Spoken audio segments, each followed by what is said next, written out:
우리가 저번 시간에 여러분 소크라테스와 소피스트에 대해서 공부를 했어요. 기억나요?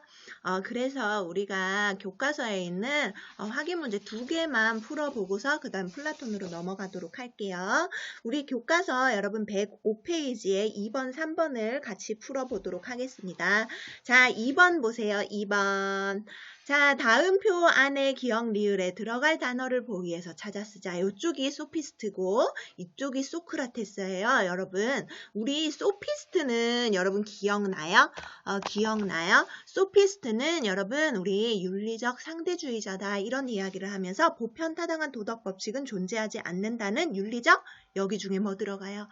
상대주의 들어갑니다. 그쵸? 윤리적 상대주의를 주장하였다. 자, 그에 반해서 소크라테스는 뭐라고요? 보편타당한 절대적 진리와 도덕 규범이 존재한다는 윤리적 보편주의를 주장하였다. 저번 시간에 아주 기본이 되는 걸로 강조했던 내용이에요. 그죠? 자, 그 다음 소피스트 현실 삶에서의 세속적인 성공을 추구하면서 그래서 유용성이 있는 수사학 강조했다고 했죠? 수사학을 강조하였다. 수사학의 유용성을 강조하였다. 자, 소크라테스는요, 도덕적 삶을 강조하면서 진리 추구의 방법으로 이성을 활용한 문답법, 소크라테스식 문답법, 대화법, 삼파술 이야기했습니다. 기억나시죠? 그렇게 채워서 쓰시면 되겠고, 여러분 이제 3번 보세요. 3번. 자, 가의 고대 서양 사상가 갑을의 입장을 그림으로 표현할 때 A씨에 해당하는 적절한 내용만을 보기에서 있는 대로 고른 것은 여러분 있잖아요. 가의 고대 서양 사상가 갑을이 누군지를 찾아봐야겠네요. 일단 여러분 고대 서양 사상가입니다. 우리가 배운 고대 서양 사상가 아직 얼마 되지 않죠? 그죠? 갑을의 입장 한번 찾아봅시다. 인간의 감각적 경험과 유용성이 모든 사물의 판단 기준이므로 감각적 경험과 유용성이 모든 사물의 판단 기준이다. 여러분 그래서 인간은 만물의 척도이다. 많이 들어봤죠? 소피스트 중에 프로타고라스였어요. 그쵸? 프로타고라스 그냥 소피스트라고 해놓고 풀면 되기는 해요. 여러분. 인간은 윤리적 행위의 주체이다. 그리고 인간은 능력으로는 절대적 진리를 파악할 수 없다. 우리 그에 반해 소크라테스는 여러분 인간의 이성으로 절대적인 진리 윤리를 파악할 수 있다고 보겠죠. 자, 여러분 소크라테스는 무엇이 올바른지 아는 사람은 그것을 행하며 알면 행한다. 지행합일설 주지주의 이야기하고 있네요. 주지주의 누구예요? 무지에서 그릇된 행위가 비롯된다. 여러분 그래서 이 사람이 을이 지금 소크라테스 그치? 소크라테스. 자, 그 다음 여기 갑이 누구였어요? 소피스트 맞죠?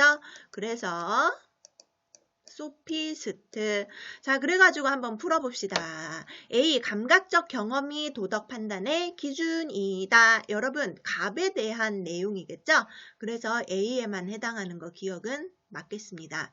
삶에서 도덕에 대한 탐구가 필요하다. B 공통점으로 들어가네요. 우리 여러분 그리스 고대 그리스 사람이 도덕에 대한 탐구가 필요하다라고 봤어요. 그럼 B에 들어가는 거 맞네요. 그쵸? 니은. 전체적으로 우리 고대 그리스에서 이런 탐구가 필요하다고 다들 생각을 했기 때문에 맞는 내용입니다. 자, 그 다음 모든 가치는 유용성에 비추어 판단해야 한다. 모든 가치를 유용성에 비추어 여러분 이거는 A로 가야겠어요. 그렇죠? 소피스트의 내용이죠. 그죠? 인간이 추구해야 할 보편적 윤리가 존재한다. 소크라테스에서 맞겠습니다. 그래서 4번입니다. 우리 문제 2개 풀어봤어요. 자, 이제는 여러분 우리가 플라톤 이제 수업 들어가면 되겠습니다. 자, 우리 플라톤 수업을 시작해 볼까요? 자, 여기 우리가 여러분 플라톤 우리 교과서로는 107페이지 보세요. 107페이지. 자, 107페이지에 첫 번째 덕 있는 삶은 무엇인가? 106페이지에 덕 있는 삶은 무엇인가 하면서 나오네요. 우리 여러분 고대 그리스가 말이지. 고대 그리스 사상 우리 지금 소크라테스, 소피스트, 그리고 플라톤, 아리스토텔레스 이렇게 공부하잖아요. 그런데 고대 그리스라는 그 시대 자체가 여러분 덕에 대해서 되게 논의를 많이 했어요. 그래서 도대체 덕은 무엇이고 덕이 있는 삶은 무엇일까 하면서 우리 그 고대 그리스 사상 전반을 이제 꿰뚫고 있는 그것이 이제 덕이라는 태제입니다. 그래서 여러분 106페이지 잠깐만 읽어볼까요? 우리 고대 그리스 사상을 관통하는 윤리적 물음은 어떻게 살아야 할 것입니까? 어떻게 살 것인가? 여러분 지금도 사실 우리 인생에 대해서 윤리에 대해서 이제 질문을 던진다면 어떻게 살아야 할 것인가? 선생님 지금도 그 질문해요. 나는 어떻게 살아야 할 것인가? 그죠? 이 질문에 대한 대답은 사상가마다 다를 것입니다. 그러면서 소크라테스의 사상을 계승한 플라톤과 아리스토텔레스는 위 질문에 대한 답으로 덕이 있는 삶을 살아야 한다고 주장하였고, 그래서 여러분 플라톤의 그 중요한 내용 중에 덕에 대한 내용들이 많아요. 사주덕. 그지? 4가지의 덕, 4주덕을 이야기했고, 아리스토텔레스도 여러분 덕을 정말 강조해요. 그래서 덕론이 있어요. 덕론. 그죠? 그리고 여러분 덕윤리라고도 있어요. 아무튼 그래가지고, 이를 통해, 덕을 통해서 행복한 삶을 살 수 있다고 보았습니다. 여러분, 소크라테스도 지덕복합일설이 있었잖아요. 알면 덕이 되고, 그러면서 행복한 삶을 살 수 있다. 근데 덕이 뭐라고요? 훌륭함 또는 탁월함. 자기가 해야 할 일을 효과적으로 잘 수행할 수 있는 거, 그걸 덕이라고 봤다는 거예요. 그렇죠? 그래가지고 이 덕을 우리 태제로 해서 우리가 플라톤을 한번 공부를 해보도록 하죠. 자, 여러분 이 그림을 많이 봤을 거예요. 그지? 플라톤과 아리스토텔레스 그러면서 나오는데 이 중에 플라톤이 누굴까요, 여러분? 생각해 보세요. 우리 플라톤과 아리스토텔레스는 여러분 그 선생님이 저번 강의에 이런 얘기를 했을 거예요. 소크라테스의 제자가 플라톤이고 플라톤의 제자가 아리스토텔레스예요. 플라톤은 소크라테스의 사상을 많이 계승했죠. 아리스토텔레스도 그렇기 때문에 여러분 플라톤의 사상을 계승한 점이 많겠죠. 그렇지만 아리스토텔레스와 플라톤은 여러분 이 세상을 바라보는 관점의 차이가 꽤나 있었어요. 그렇죠? 둘 다 여러분 이성을 중시하는 흐름에 들어가는 거 맞아요. 그런데 플라톤은 여러분 굉장히 이상주의적인 생각을 많이 가지고 있던 사람이에요. 그죠? 플라톤은 여러분 저기 귀족 출신이요. 그리스 아테네에 굉장히 돈도 많고 부유한 집의 자제였는데 소크라테스 스승님, 존경하던 스승님이 여러분 그 독약으로 그렇게 처형을 당하는 거를 봤죠. 사형을 당하는 걸 봤어요. 그죠? 사형을 당하는 걸 보고서 플라톤은 굉장히 충격을 받았죠. 그렇죠? 그래서 그 사상이 여러분 그 영향을 굉장히 많이 받았어요. 그렇죠? 그래가지고 이 아테네의 민주 정치에 대해서 회의를 가지게 돼요. 왜냐하면 소크라테스가 여러분 그 민주제 아래에서 다수결을 통해 가지고 사형시켜라 이렇게 나와서 표가 다수결을 통해서 우리 투표를 했더니 사형시켜라 이렇게 나와가지고 사형을 당하게 된 거거든요. 그치? 그래가지고 민주제에 대해서 굉장히 많이 회의감을 가지고 그만의 이상주의 사상을 펼치게 됩니다. 그래서 이상, 그러면서 손을 이렇게 하늘을 가리키고 있어요. 이상에 대한 이야기를 할 거고 아리스토텔레스는 여러분 플라톤의 제자이긴 하지만 플라톤의 사상을 좀 많이 변형해서 계승했어요. 이 사람은 굉장히 현실적인 사람이었어요. 이 사람의 삶 자체가 굉장히 현실적이죠. 그렇죠? 왜냐하면 소크라테스는 여러분 그 자신의 신념을 굽히지 않기 위해서 그 감옥을 탈출할 수 있었는데도 불구하고 그냥 사형 먹고 죽잖아요. 그렇죠? 근데 아리스토텔레스 같은 경우에는 이 사람도 그리스에서 그 감옥에 갇힌 적이 있거든요. 그래가지고 가만히 있으면 아리스토텔레스도 죽었어요. 그렇죠? 그런데 이 사람이 아리스토텔레스가 나는 그 그리스 사람들이 철학에 대해서 2번 죄를 짓는 것을 용납할 수 없다 이러면서 도망가죠. 아리스토텔레스는 굉장히 현실적인 사람이었어요. 그죠? 자, 그래서 아리스토텔레스는 그랬다고, 그지? 우리가 이어서 아리스토텔레스 공부할 거니까. 자, 오늘은 우리가 여러분 플라톤에 초점을 맞춰서 공부를 하겠습니다. 자, 교과서 107쪽 펴보세요, 여러분. 107쪽. 여러분 107쪽에 이 플라톤의 두 상이 나오네요. 두 상. 사진 봤어요? 그죠? 플라톤이 이렇게 생기셨었대요. 자, 여러분, 플라톤의 세계관부터 한번 생각을 우리가 해보도록 합시다. 플라톤의 세계관. 여러분, 플라톤은 말이지, 자, 이원론적인 세계관을 가지고 있었대요. 이게 무슨 말이냐 하면, 여러분, 플라톤은 이 세상을요, 두 개로 나누어서 생각을 했어요.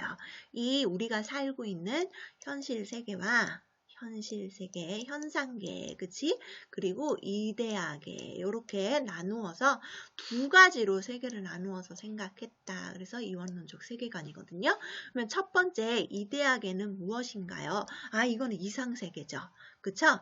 그런데 현실 세계 있고요. 이렇게 두 가지로 나누어서 세상을 바라보았더라. 그럼 이데아는 뭡니까? 사물에 불변하는 본질이자 참된 실제이고요.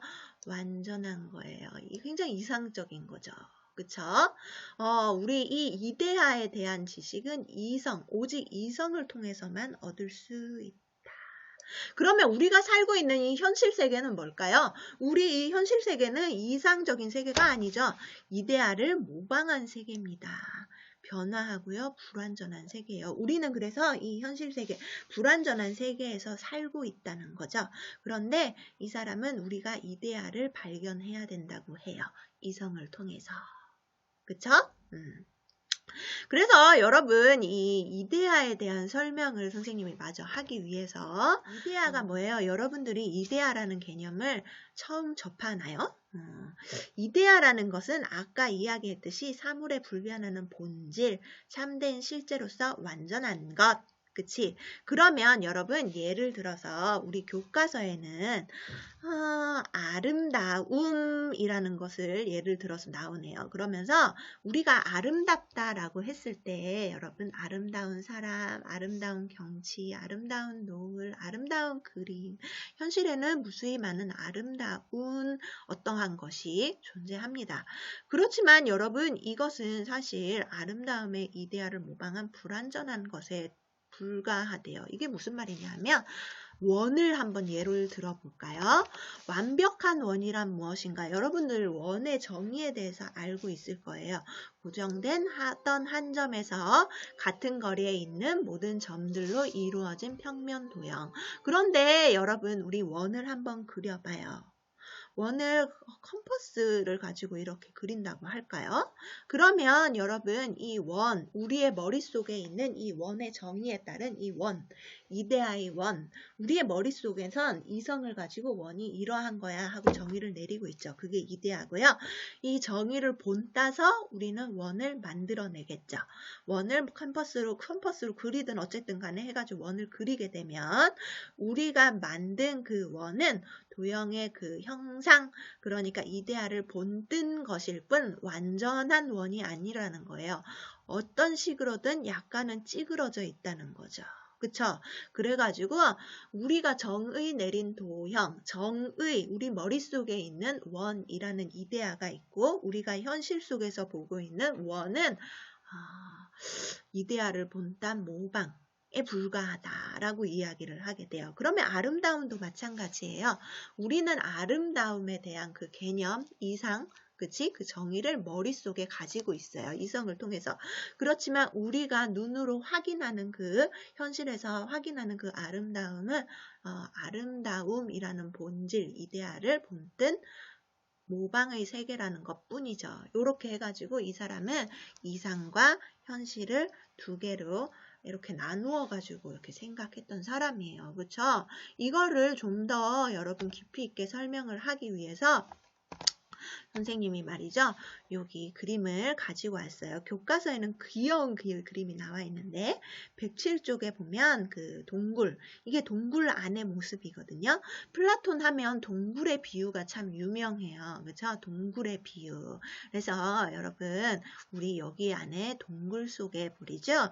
여기 사람이 여기 이렇게 갇혀 있어요. 근데 이 갇혀 있는 사람들이 교과서를 보고 확인해 봐도 알 수 있겠지만 꽁꽁 묶여 있어요. 우리 이 그림에서도 쇠사슬로 묶여 있어요. 그래가지고 여기를 벗어날 수가 없네요. 요 앞만 그래서 우리는 바라보고 있어요. 우리가 있지 현실 세계에서 살아가고 있는 우리의 모습이 이렇다는 거죠. 여기 이렇게 묶여있는 죄수에 우리 인간 지금 현실에 살고 있는 인간을 비유했어요. 이게 무슨 말이냐 하면 우리 인간은 여러분 이 현실 세계 속에서 우리의 육체에 결박당했어요. 그쵸? 그래가지고 생활과 윤리에서도 배웠잖아요. 우리는 이 육체에 갇혀가지고 말이지 자유롭지 못해요. 그래서 죽음에 대해서 이야기할 때도 우리가 죽고 나면 이 육체에서 벗어나서 이데아의 세계로 회귀할 수 있어서 자유로워진다라고 배웠죠. 그쵸? 기억나요? 그래서 우리 인간은 현실에 살고 있는 인간은 이렇게 결박당한 상태로 이 그림자만을 보면서 살아간다라고 이야기하죠. 그죠? 이곳에서 앞만 볼 수 있고 머리를 돌릴 수도 없어요. 그런데 사실 알고 보면은 이들의 뒤에 불이 타오르고 있어요. 그쵸? 담이 여기 있네요. 그러면 이쪽 편에 사람들이 말이지 여러 동물상을 이렇게 지고서 쭉 지나가면 말이죠. 이 밑에 있는 사람도 보이지 않고 이 위에 지고 있는 것만 보이겠네요. 그쵸? 그래가지고 이 사람들은 요렇게 보이는 요 곳의 그림자 요거를 이제 실제라고 생각하면서 믿으면서 진정한 이것이 사람이고 이것이 진정한 말이라고 생각하면서 살아간다는 거죠. 우리 현실에서 살고 있는 인간의 모습이 딱 이렇다는 거예요. 진짜를 보지 못하고 그치? 이 가짜 이걸 본뜬 그것의 그림자만을 완전히 이렇게 불분명한 그림자만을 보면서 살아가고 있다라고 이야기를 해요. 그쵸? 그래서 여러분들 그러면 이 사람들은 뭔데요? 이 사람들은 이 사실을 깨달았어요. 그쵸? 그래가지고 이 밖으로 나온 사람 동굴 밖으로 이렇게 나오고 그치? 그러면서 태양까지도 발견하면서 이렇게 우리가 바라보고 있는 이 세계가 진짜가 아니라는 것 그냥 본뜬 거에 불과하다라는 것을 깨닫게 된 현명한 사람들인 거죠.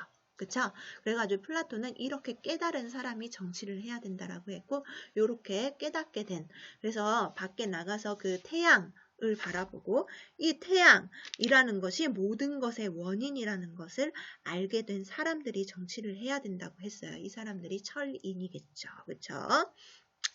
그래가지고 요거에 대한 설명을 조금 더 우리가 하도록 해봅시다. 이것과 우리 동굴의 비유가요. 여러분 그 이데아의 이야기와도 관련이 있지만 이 플라톤이 생각했던 정의 그리고 행복 그리고 정치와도 아주 깊은 관련이 있거든요. 그렇죠? 그래가지고 한번 이어서 이야기를 해보도록 하죠. 여러분 그 동굴의 비유가 좀 이해가 되나요? 그 동굴의 비유 좀 중요하거든요. 여러분 요거 교과서의 107쪽에 여러분 이 파란색 글을 잘 읽어보세요. 그쵸?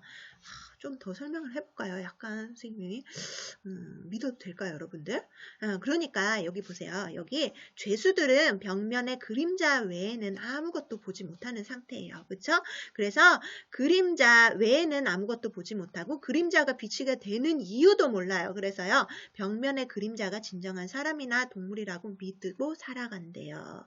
동굴 밖에는 이렇게 실제 사람들과 동물들이 살고 있고 그들이 지금까지 보고 들은 것은 그것들을 본떠서 만든 인형의 그림자에 불과하다는 것을 알고 깨닫게 해야 된다는 거죠. 그래서 우리 이 철인들이 여러분 그런 믿지 못하는 이 사람들을 여러분 깨닫게 도와줘야 된다라고 이야기를 하죠. 그렇죠? 이 사람들이 정치를 해야 된다는 얘기예요. 그래서 자 여러분 그 다음 이제 교과서 108페이지 펼치시면 플라톤의 정의와 행복이라는 부분이 나옵니다. 그러면 플라톤이 생각했던 행복은 무엇이고 정의는 무엇일까요? 자, 여러분 여기를 이제 보기 위해서 요거 그림을 한번 요 표를 한번 볼까요? 요 표를 여러분 있잖아요. 이 플라톤은 영혼 3분설을 이야기했던 사람이에요. 요렇게 사람이 있어요. 그죠? 이게 뭐야? 또 시작이네. 안 이랬으면 좋겠어요. 제발 좀. 그지? 자, 여기 사람이 이렇게 있어요. 자, 그러면 여기 머리, 사람을 이렇게 영혼 3분설 세 가지로 나누었다는 거예요. 꼭 곤충같이 머리, 가슴, 배, 그쵸? 머리 신체가 이렇게 나눌 수 있다면 우리 이 신체에 해당하는 영혼이 머리에 해당하는 이성, 가슴에 기계, 그다음 배의 욕망, 요렇게 영혼이 또 이렇게 나누어질 수 있다. 배에는 욕망이 가득, 가슴엔 기계가 가득, 뭐 이렇게 해가지고 영혼 3분설, 그쵸?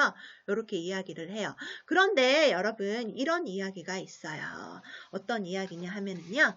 자, 파란색 그 푸르스름한 글씨를 볼까요? 푸르스름한 글씨에 108페이지입니다.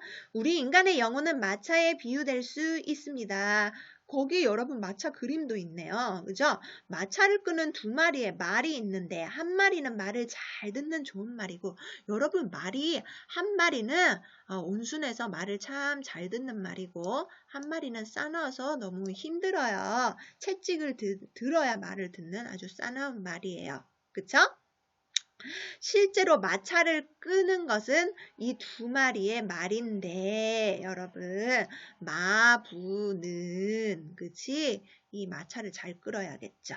그쵸? 그래서 마차가 가야 할 방향은 마부가 결정한다. 그래서 마부에 해당하는 게 이성. 우리는 이성을 가지고 그치? 이 기계와 욕망을 조절해야겠죠. 이것을 이성이 기계와 욕망을 이끌어야겠죠. 그래서 이렇게 비유해요. 근데 기계는 말 잘 듣는 온순한 말이고 욕망은 여러분 참 절제하기가 힘든가 봐요. 사나운 말이래요. 그쵸? 이렇게 비유를 하고 있고 여러분 자 인간 영혼이 이렇게 그치? 각 부분이 자기가 맡은 일을 잘 수행하는 것이 중요하다. 그래서 욕구라는 것은 절제의 덕을 갖추어야 하고 기계라는 것은 용기를 갖추어야 하고요.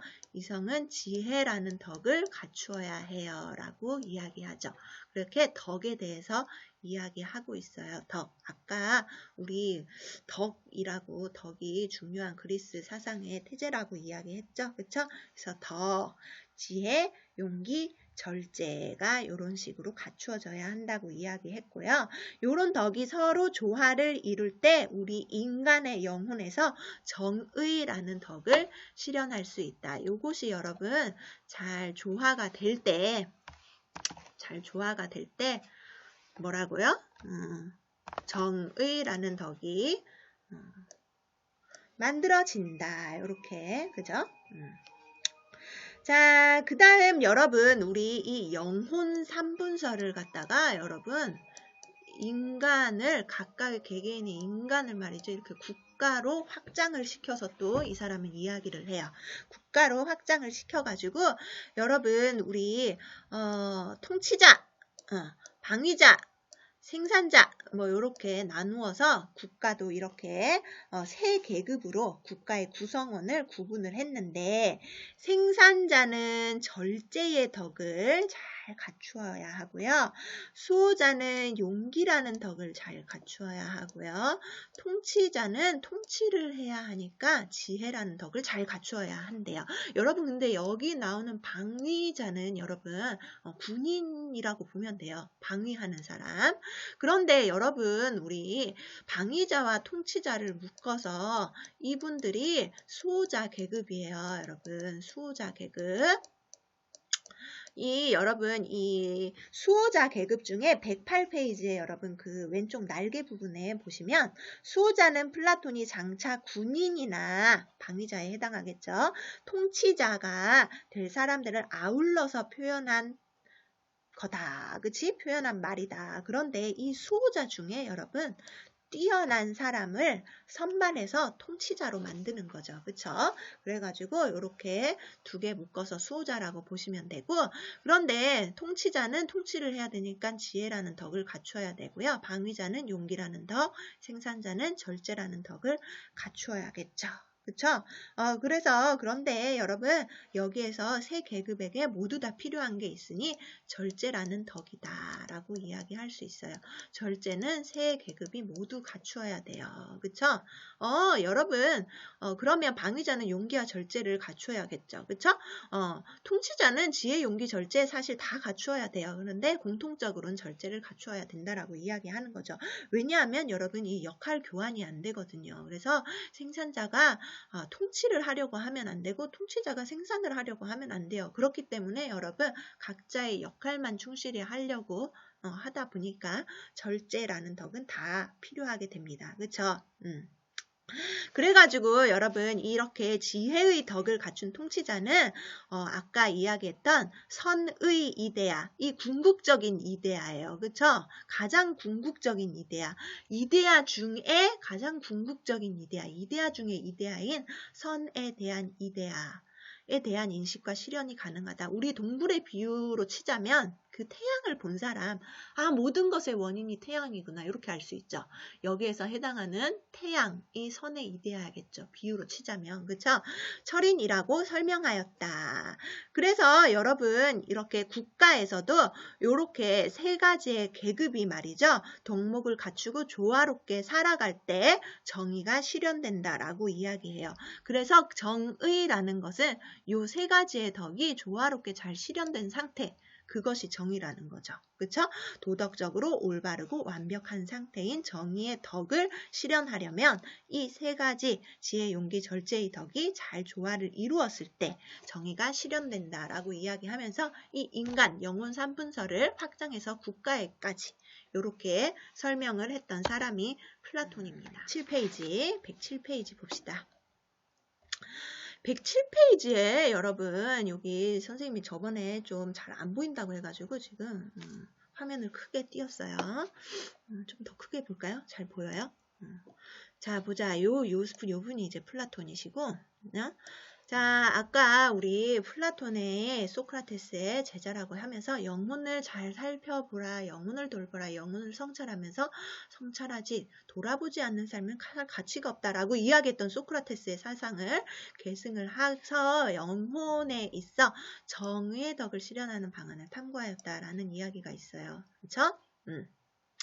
그래서 개인과 국가 모두 행복에 이르는 길을 밝히고자 하였다. 어떻게 정의를 실현하면 그 덕이, 네 가지의 덕이 실현되었을 때 행복에 이르게 된다라고 이야기한 거죠. 그쵸? 자, 그래서 아까 이야기했듯이 플라톤은 세계를 현실 세계와 이데아의 세계로 구분하였다. 이원론적 세계관을 이야기하고요. 이데아는 사물에 불변하는 본질이자 참된 실제로서 완전한 것. 그치? 그런데 자 현실은 이데아를 모방하는 것으로 변화하고 불완전한 것 이렇게 해가지고 두 가지로 나누어서 바라보았다라고 이야기를 했어요. 그렇죠? 이원론적 세계관. 그래서 이데아에 대한 설명을 이렇게 하고 있고 아까 동굴의 비유 참 설명했죠. 그렇죠? 그래서 이데아와의 현실의 관계를 동굴의 비유를 통해서 구체적으로 설명을 했다. 요 교과서 그림을 잠깐 보시면 아까 그림과 마찬가지로 여기 불이 있고요. 이쪽으로 이렇게 나가면 태양이 있는 바깥 세상으로 나가게 되지만 우리는 지금 이렇게 동굴에 갇혀서 살고 있는 모양으로 우리를 비유해 놓고 있어요. 일반적인 사람은 이렇게 살아가고 있죠. 그쵸?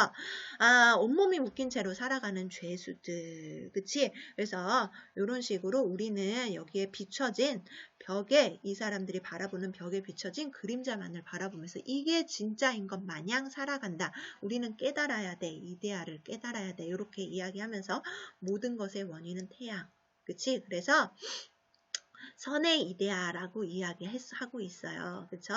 자, 그래서 동굴의 비유를 통해서 알 수 있는 것처럼 그림자는 이데아를 어느 정도 반영하기는 하지만 이데아 그 자체는 아니다. 그림자를 실제 사물로 착각한다. 여러분 선생님이 좀 오늘 피곤해가지고 그지? 왜 피곤한지 모르겠어요. 약간 농담도 안 나오네요. 자, 그리고 플라톤은 그런데 어떻게 하래요? 참된 실제의 이데아의 세계로 나아가야 한다. 근데 이데아는 이성을 통해서만 알 수 있대요. 그쵸? 각각의 이데아를 이게 하는 최고의 이데아, 선의 이데아. 그래서 선의 이데아를 통해서 참된 진리의 세계를 도달할 수 있고, 그렇게 한 사람이 철학자, 철인이고, 이들이 여러분 통치를 해야 된다고 보는 거죠. 지혜로운 사람들이니까. 그래서 그 사람들을 선발해야 된다고 본 거예요. 그쵸? 자, 플라톤은 그의 세계관을 바탕으로 인간 삶에 있어서 이성의 역할을 강조하고, 이 사람은 이성을 강조했기 때문에 이성을 중시하는 흐름에 들어가겠죠. 그쵸? 이상적인 인간과 국가의 모습을 제시하였다. 여러분, 그러면 이 사람이 생각한 이상적인 국가의 모습이 아까 그렇게 설명을 하기는 했는데, 잠깐만 뭐를 덧붙여서 이야기를 하자면, 우리 이 플라톤은 여러분 그 공유제 사상을 가지고 있었던 사람이거든요. 이게 무슨 말이냐면, 자, 통치자, 방위자 해가지고 그 수호자 계층 있죠? 그 수호자 계층은 여러분 사적 소유권이 없어요. 그러니까 자신만의 그 재산을 축적할 수가 없어요. 왜냐하면 이 사람들은 높은 계급이잖아요. 그래가지고 사적 소유권을 인정을 하게 되면 이 사람들이 많은 비리, 부패를 저지를 거라고 생각을 한 거죠. 그래서 이 사람들은 공유제를 하고 생산자만 사적 소유가 가능하다라고 이렇게 하고 있거든요. 우리 플라톤은 이상적인 국가라면 그래야 한다라고 바라본 사람이에요. 그리고 아이도 공동 육아해야 돼요. 이게 무슨 말이냐면 일단 아이를 출산을 하게 되면 그 아이들을 낳자마자 다 모아다가 다 같이 키워요. 그래서 이 부모가 도대체 누가 내 아이인지 알 수가 없어요. 왜 이렇게 하냐면 여러분 계급에 따라 그게 세습이 되지 않게 하는 거예요. 그러니까 만약에 통치자 그 철인의 아들이 태어났어요. 그러면 여러분 이 사람은 지금으로 치자면 여러분 금수저입니까? 금수저? 이런 식으로 해가지고 세습돼서 이 사람들이 아들이라고 또 통치자가 되고 이 또 통치자가 되고 이렇게 하는 것을 막고 여러분 제대로 된 선발 과정을 통해서 정말 똑똑한 사람들이 통치자를 해야 된다고 생각을 한 거죠. 그래서 보통 사람들은 여러분 자기 아들, 자기 자식이라고 하면은 좋은 걸 물려주려고 하잖아요. 그렇죠? 그렇게 하지 말고 진짜 똑똑한 사람들을 선발을 통해서 이렇게 선택해가지고 선발을 해서 수호자 계층을 만들고 그 중에서도 또 선발을 해서 통치자를 만들기 위해서 이렇게 공동육아를 하도록 하는 것이 바람직하다라고 이야기한 것이 플라톤입니다. 근데 실제로 이렇게 한 적은 없죠. 그냥 이 플라톤이 생각했던 이상 국가의 모습이라는 거예요. 자, 아까 이야기했듯이 여러분 선한 말, 그리고 악한 말, 싸나운 말, 온순한 말 이렇게 이야기했죠. 마차를 끄는 두 마리의 말을 여러분 마부가 말이지 잘 이끌어야겠죠. 그래서 이 마부에 해당하는 것이 이성이었어요. 그쵸? 그래가지고 자 이성적인 부분이 욕구와 기계를 잘 다스려야 하고 욕구와 기계는 이성을 잘 따라야 한다. 그래서 영혼의 각 부분이 자기가 맡은 일을 잘 수행하는 것이 중요하다. 욕구는 절제의 덕을 갖춰야 되고요. 기계는 용기, 이성은 지혜의 덕을 갖춰야 한다라고 주장하였다. 그래야 여러분 이상적인 인간이 되는 거예요. 철인이 되는 거예요. 그렇죠? 비로소 인간 영혼에서 정의의 덕을 실현하고 행복한 삶을 살 수 있다. 한 인간으로 보자면 여러분 이렇게 했을 때 정의로운 인간, 제대로 된 이상적인 인간이 된다는 거죠. 절제, 용기, 지혜의 덕을 갖추고 정의의 덕을 실현한 인간을 이상적인 인간이라고 보았어요. 그래서 국가도 마찬가지로 여러분 어떻게 해야 된다고요? 생산자, 수호자, 통치자의 세 계급으로 구성원을 이렇게 나누고서는 자기에게 적합한 한 가지 일만 담당해야 된다라고 했어요. 한 가지 일만. 그리고 이들이 조화를 이룰 때 이상적인 국가가 된다라고 한 거죠. 그렇죠? 그래서 생산자는 절제, 수호자는 용기, 통치자는 지혜의 덕을 갖추고 절제는 모든 계급에 요구된다. 아까 선생님이 설명했던 내용 그대로고요. 자, 여러분 계속 이어서 볼까요? 자, 선의 이데아에 대한 인식과 실현이 가능한 철인은 지혜의 덕을 갖춘 통치자이기 때문에 이렇게 통치를 해야 돼요. 그죠? 이렇게 생산자, 수호자, 통치자 나눴는데 여러분 수호자가 이렇게 수호하는 사람 해가지고 방위자만을 뜻할 때도 있지만 이렇게 묶어서 사실 수호자 계층입니다. 그쵸? 수호자 계층 중에 더 탁월한 사람을 통치자로 선발하는 거죠. 그쵸? 그래가지고 이렇게 조화를 이룰 때 정의라는 덕이 실현이 되고 정의로운 국가, 이상적인 국가가 된다는 거죠. 그렇죠?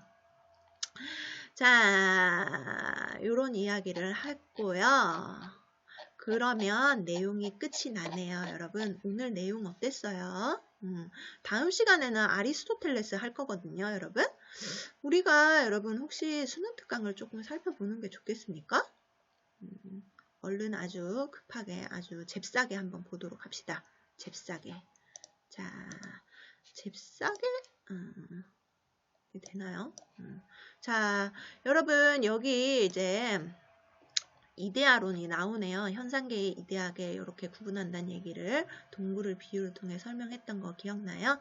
그래서 이데아의 계랑 현상계를 나누어서 설명을 했었고 이데아는 완전하고 이상적인 원형, 본질이라서 여러분 현실 세계에선 존재하지 않아요. 오로지 우리 이성을 통해서만 파악할 수 있죠. 그쵸? 최고의 이데아는 선의 이데아고요. 선의 이데아를 모방하고 우리가 이데아, 이상적으로 살려고 계속 노력을 하는 거죠. 우리 모방을 제대로 하려고 노력하다 보면 이상적인 그 이데아에 가까워지지 않겠습니까? 그렇게 계속 노력을 해야 된다라고 이야기를 해요. 그리고 여러분 그래서 여기 동물의 비유, 아까 교과서에 나왔던 그 내용이 나와 있고요. 자, 영혼, 우리 개개인으로 치면 이성, 기계, 욕구 세 부분으로 영혼을 나누고 그치? 지혜, 용기, 절제, 덕을 갖추어서 이 세 가지가 말이지 잘 조화를 이룰 때 어떻게 된다고요? 정의라는 덕이 갖추어져서 요것이 이제 이상적인 인간이 된다라는 거죠. 그죠? 이성이 지시하는 대로 어쨌건 자 넘어갑시다.